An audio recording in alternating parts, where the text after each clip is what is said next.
ہم لوگوں کو اکثر اپنی ڈیلی روٹین میں اگر ہم دیکھیں تو روزانہ ایسی سچویشنز فیس کرنی پڑتی ہیں جہاں پہ اللہ تعالیٰ ہمیں ہمارے ایمان کے ٹیسٹ میں ڈالتا ہے، ہمارے ایمان کا جو ہے وہ امتحان لیتا ہے۔ ایک طرف اللہ کا حکم آتا ہے اور دوسری طرف دنیا کے کوئی تقاضے ہوتے ہیں، تو اس سے پتہ لگتا ہے کہ ہم اللہ کا حکم مانیں گے تو اس امتحان میں کامیاب، اور اگر ہم نے دنیا کی چیزوں کو اور دنیا کے تقاضوں کو زیادہ ویلیو دے دی، پرائرٹی دے دی، اہمیت دے دی، تو ہم ناکام۔ اب یہ امتحان ہر روز بھی ہوتا ہے، ہفتے میں بھی ہوتا ہے، کچھ ایسی چیزیں جس میں روزانہ امتحان ہوتا ہے۔ مثال کے طور پہ نماز کی اگزامپل لے لیں۔ نماز میں کیا ہوتا ہے کہ ایک طرف حی علی الصلاۃ کی صدا ہوتی ہے، آواز ہوتی ہے، اللہ تعالیٰ کہتا ہے نماز کے لیے آؤ۔ دوسری طرف کیا ہے، کوئی امپورٹنٹ میٹنگ آ گئی، کوئی فیملی فنکشن آ گیا، کوئی ایسی چیز آ گئی جس میں آپ بہت مصروف ہو گئے، اپنے گھر کے کسی کام میں مصروف ہو گئے، اور کیا ہوا کہ نماز کا وقت تھا، نماز چھوٹ گئی، باقی کام پورے ہو گئے، تو کیا ہوا، اس امتحان میں بھی فیل ہو گئے۔ جس نے نماز پڑھ لی وہ اس امتحان میں کامیاب ہو گیا، اور جس نے چھوڑ دی وہ اس امتحان میں فیل ہو گیا۔ اب اللہ سبحانہ تعالیٰ ہمارا خالق ہے، وہ ہماری رگ رگ سے واقف ہے، وہ ہمیں جانتا ہے، وہ ہمارے سائیکالوجی کو بھی جانتا ہے، ہمارے سوچنے کے انداز کو بھی جانتا ہے، ہمارے مسائل کو بھی جانتا ہے۔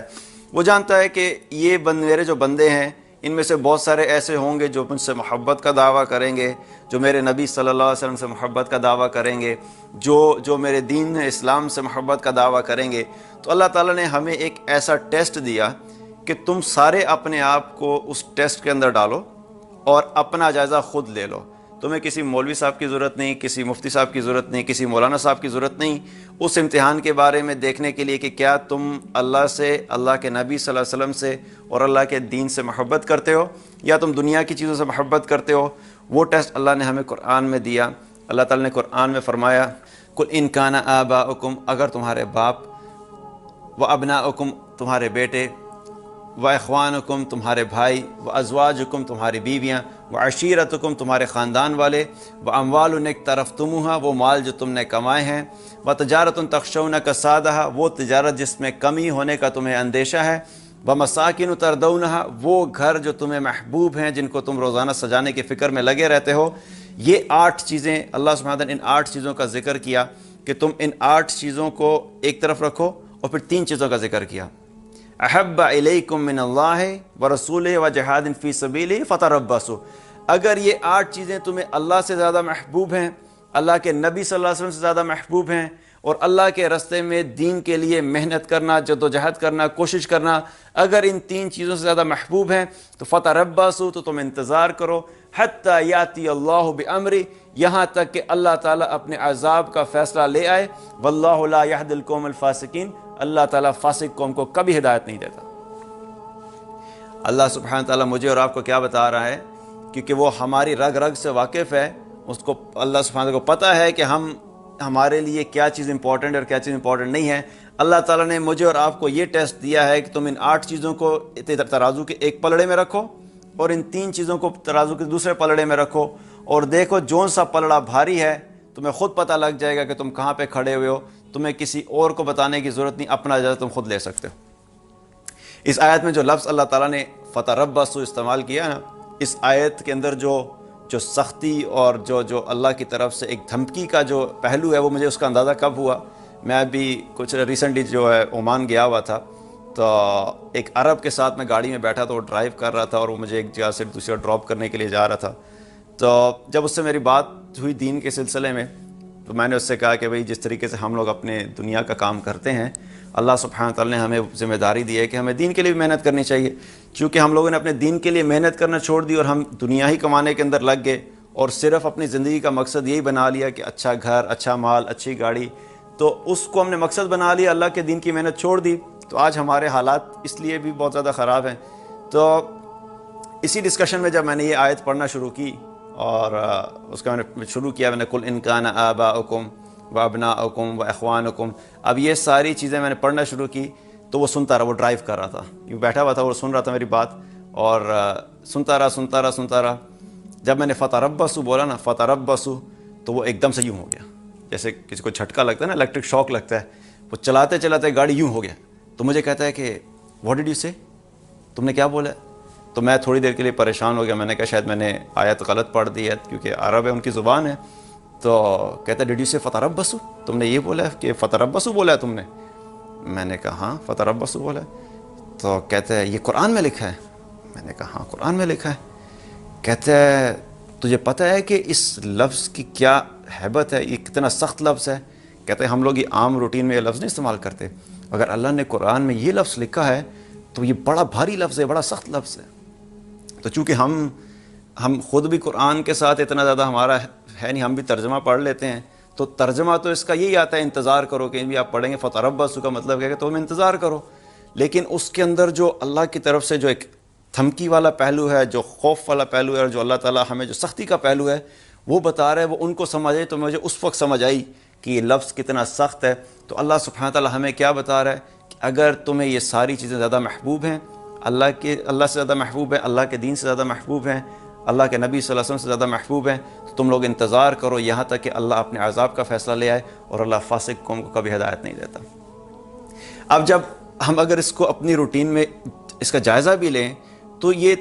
ہمیں اللہ کی اطاعت، اللہ کے رسول صلی اللہ علیہ وسلم کی اطاعت اور اللہ کے دین کے لیے محنت کرنے میں انہی چیزوں میں سے کوئی ایک چیز یا یہ ساری چیزیں ہمارے آڑے آ جاتی ہیں۔ کیوں نہیں کرتے بھائی دین کا کام؟ فیملی ہے، بزنس ہے، مال کمانا ہے، وقت نہیں ہے، یہی ایکسکیوزز ہوتے ہیں نا۔ تو آپ سوچئے تو صحیح کہ جب اللہ کی نافرمانی کرتے ہیں اللہ اس وقت رزق دیتا ہے، تو جب فرما برداری کریں گے تو اللہ رزق نہیں دے گا کیا؟ جب اللہ کی نافرمانی کرتے ہیں، اللہ کے دین کا کام نہیں کرتے، اللہ اس وقت رزق دیتا ہے، تو جب اللہ کے دین کا کام کرنا شروع کر دیں تو اللہ رزق روک دے گا کیا؟ مطلب کہ اللہ سبحانہ تعالیٰ نافرمان ہوتے ہوئے تو سب کچھ دے گا، جب ہم فرما برداری کریں گے، اللہ کی اطاعت کریں گے، اللہ کے نبی صلی اللہ علیہ وسلم کی اطاعت کریں گے، اللہ کے دین کے لیے محنت اور جدوجہد شروع کر دیں گے، تو اللہ ہمارا رزق روک دے گا کیا؟ تو یہ چیز ہمیں شیطان جو ہے ہمیں بار بار آ کے ورگلاتا ہے کہ دیکھو یہ مت کرنا، تمہارے فیملی والے ہیں، تمہارا مال بھی ہے، تمہارا بزنس بھی ہے، تم اگر دین کے کام میں لگ جاؤ گے تو یہ سب تو چلا جائے گا۔ ایک چیز اپنی زندگی میں یاد رکھیں، اللہ نے میرا اور آپ کا رزق جب ہم ماں کے پیٹ میں تھے نا، ماں کے پیٹ میں اللہ سبحانہ تعالیٰ نے وہ لکھ دیا تھا۔ دو چیزیں، اور بھی بہت ساری چیزیں آتی ہیں حدیث میں، لیکن دو چیزیں بات کر رہا ہوں۔ کیا لکھ دیا تھا کہ اس کی عمر کتنی ہوگی، جو بچہ پیٹ میں ہے اس کی عمر کتنی ہوگی، جتنی ایج اللہ نے لکھی ہے اس سے ایک سیکنڈ بھی زیادہ یا کم میں اور آپ نہیں رہ سکتے، ایک سیکنڈ بھی اس سے آگے پیچھے نہیں ہوں گے۔ دوسری چیز کیا لکھ دی؟ رزق، اس کو رزق کتنا دینا ہے۔ جب تک زندہ ہیں اللہ نے جتنا رزق لکھا ہے اللہ ایک نوالا بھی کم یا زیادہ نہیں دے گا، جتنا لکھا ہے اللہ پورا کرا کے اس دنیا سے بھیجے گا۔ تو یہ چیز جو فکر ہوتی ہے ہمیں کہ یار ہمارا رزق کم ہو جائے گا، یہ مسئلہ ہو جائے گا، وہ مسئلہ ہو جائے گا، یہ سارے کے سارے فالس ایکسکیوزز ہیں، یہ سارے کے سارے ہم اپنے آپ کو جھوٹے دلاسے دیتے رہتے ہیں۔ اللہ کی اطاعت، اللہ کے رسول صلی اللہ علیہ وسلم کی اطاعت اور اللہ کے دین کے لیے محنت کرنا مسلمانوں کے لیے جب تک اس کی پرائرٹی، اس کی امپورٹنس تمام چیزوں سے زیادہ نہیں ہوگی تب تک ہم اپنے دعوے کے اندر سچے نہیں ہیں۔ اور یہ کام ہمارے لیے کرنا کیوں ضروری ہے؟ اگر ہم اللہ کی اطاعت نہیں کریں گے، اللہ کے نبی صلی اللہ علیہ وسلم کی اطاعت نہیں کریں گے اور اللہ کے دین کے لیے محنت نہیں کریں گے، تو اللہ سبحانہ تعالیٰ قرآن میں کیا فرماتا ہے؟ وَإِن تَتَوَلَّوْا يَسْتَبْدِلْ قَوْمًا غَيْرَكُمْ ثُمَّ لَا يَكُونُوا أَمْثَالَكُمْ۔ اگر تم لوگ اس چیز سے منہ پھیر لو گے، تم میری اطاعت نہیں کرو گے، میرے نبی کی اطاعت نہیں کرو گے، میرے دین کے لیے کام نہیں کرو گے، تو اللہ سبحانہ تعالیٰ کیا کہتا ہے کہ اللہ تعالیٰ تمہاری جگہ ایک ایسی قوم کو لے آئے گا جو تمہاری طرح کے نہیں ہوں گے، جو اللہ کی اطاعت بھی کریں گے، جن کے لیے اللہ محبوب ہوگا، جن کے لیے اللہ کے نبی صلی اللہ علیہ وسلم سب سے زیادہ محبوب ہوں گے، جن کے لیے اللہ کا دین سب سے زیادہ محبوب ہوگا، وہ اپنی ذمہ داری بھی نبھائیں گے، وہ اپنا کام بھی پورا کریں گے، اور ان کے لیے ان چیزوں کی پرائرٹی زیادہ نہیں ہوگی، بلکہ اللہ اور اس کے رسول اور اللہ کے دین کے لیے کی رسپانسبلٹی اور پرائرٹی وہ زیادہ ہوگی۔ ہم اگر اپنا کام نہیں کریں گے تو اللہ سبحانہ تعالیٰ کو میرے اور آپ کی کوئی ضرورت نہیں ہے۔ اللہ تعالیٰ اپنے دین کا کام کرنے کے لیے اور دین کا کام چلانے کے لیے اس کو میری اور آپ کی ضرورت نہیں ہے۔ یہ میری ضرورت ہے کہ میں اللہ کے دین کا کام کروں، اللہ کی اطاعت کروں، اللہ کے رسول صلی اللہ علیہ وسلم کی اطاعت کروں، تاکہ اس کے نتیجے میں اللہ کی رضا حاصل ہو، اس کے نتیجے میں میں اپنی ذمہ داری پوری کروں، تاکہ قیامت کے دن جب ہم اللہ کے سامنے کھڑے ہوں تو ہم یہ کھڑے ہو کے کہہ سکیں یا اللہ ہم آپ سے محبت کرتے تھے، آپ کے نبی صلی اللہ علیہ وسلم سے محبت کرتے تھے، آپ کے دین کے لیے محنت کرتے تھے، اور آپ دیکھ لیجئے ہم نے اپنی زندگی میں کیا۔ تبدیلی آنا نہ آنا اللہ نے ہمارے ہاتھ میں نہیں رکھا، نہ ہی اللہ نے ہم سے مانگا ہے۔ ہمیں اللہ نے کیا کہا ہے؟ محنت کرو، تو محنت کرنا ہمارا کام ہے۔ وقت تبدیل ہوگا، حالات تبدیل ہوں گے نہیں ہوں گے یہ اللہ بہتر جانتا ہے، لیکن کوشش کریں گے تو انشاءاللہ اللہ کی رحمت سے امید ہے کہ اللہ تعالیٰ حالات تبدیل بھی کریں گے۔ لیکن اگر ہم کوشش ہی نہیں کریں گے تو پھر ہم کسی کو بلیم نہیں کر سکتے، صرف اپنے آپ کو بلیم کر سکتے ہیں کہ ہم نے چونکہ محنت ہی نہیں کی تو حالات کہاں سے تبدیل ہوں گے۔ پاکستان کی کرکٹ ٹیم کا جب میچ ہوتا ہے تو اکثر جب میچ ہارتی ہے ٹیم تو لوگوں کو ہمیں کیا دکھ یہ نہیں ہوتا کہ میچ ہار گئے، دکھ کیا ہوتا ہے کہ بغیر فائٹ کیے ہوئے ہار گئے،